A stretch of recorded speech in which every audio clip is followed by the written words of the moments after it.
Assalamu alaikum. Har'i Juun 28 akka lakkoofsa warra Awurooppaatti akkam jirtu hordoftoota kiyya. Har'a waa sadiin isinii qabadhee dhufee waan sadii keessaa waa'ee siyoosii, waa'ee viizaa fi balalii xiyyaaraa adda isinii baasuu dhufe. Yeroo waan akkanaa waan argadhe waan gammachuu kanaa isinii dabarsu namoota fageenya ta'anii rakkachaa jiran, namoota namni zimmi jedhuma akkas godhanii rakkachaa jiran warra akkasii biraan sheer gootanii geessanii harka isin nuqqubsu jechuudha.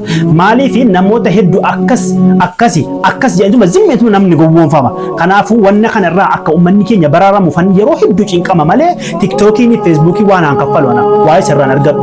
An garuu ummanni kiyya akka irraa hubatuufani balalii xiyyaara idil addunyaa yookaan immoo waa'ee COCT fi waa'ee viizaa Saudi Arabiyaas wal qabatee viizaa biyya hundaa yeroo hedduuf namni rakkataa ture. Yaani baatii 3 moo 4 sisteem jijjiirame baay'ee rakkatamaa ture.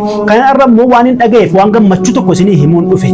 Kanaafin namoota fageenya jiran keessatti warra baadiyyaa fageenya jiranuuf warroonni biyya alaa sheer gochuu ta'u waliif sheer gootanii haasa'uu ta'u waan akkanaa gizeen isiniif dabarse isin immoo ittiin geessanii namni rakkateen yoo nama rakkoo baafte rabbi rakkoo si baasa malee ilma namaarraa galata argattu.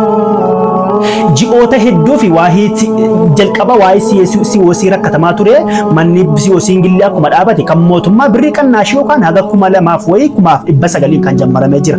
Ni beektanii akka Jimmaa fa'aa akka Finfinnee keessaa naannoo Sabbataa fa'aa naannoo inni jiru hundumaa gaafattanii kan mootummaati seera qabeessa birriin keessa yoo badillee mootummaa gaafattan waan ta'eef achitti baduu hin danda'u. Dhaxxaniiti achitti galmooftanii guyyuma haga jirra jedhan barattanii seera qabeessaan COC keessa fudhattanii guyyaa ture jedhanii cinqamuun egaa obsuu barbaachisa. Kanaafuu wanna biraa immoo haasa'uun hin barbaachisu. Kanaafuu COC'n kan mootummaa haala kanaan eegalamee jira malee akka duraa cinqeen hin jiru.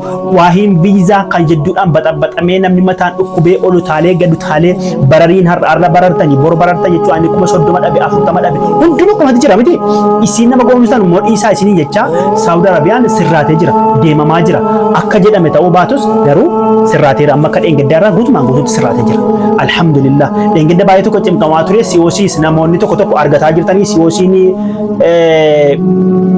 hojjetamaarraa deemaattani yaani tokko lama jedhanii isin adda baasuu barbaadanii raadiyaan keessan akkanaa isin hin galu jechuudha. Kanaafuu COC'n ni jira, hojjetamaa jira, baratamaa jira, fudhatamee deemamaa jira.